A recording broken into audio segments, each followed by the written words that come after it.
you're going to load all your sealer through the top, or you can actually come over here, and we have a transfer kit available with a 2-inch 10-foot of hose.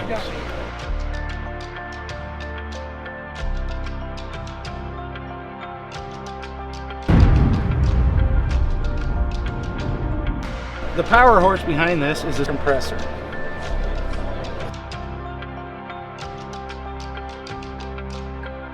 When you're operating this, you want to set your choke at first, set your switch to on, and just pull start.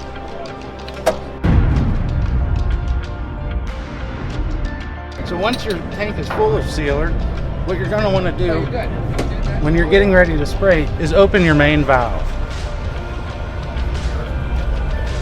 That's going to feed sealer into your 2-gallon strainer assembly. It's going to strain through, and it's going to come out and come into your 1.5-inch sandpiper pump, which is going to flow in, and it's going to enter into your surge protector and come into your 100-foot of spray wand hose. The next thing you want to do is actually just open this valve out here.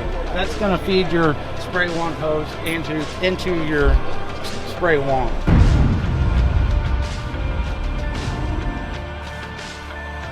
Like, comment, and subscribe below.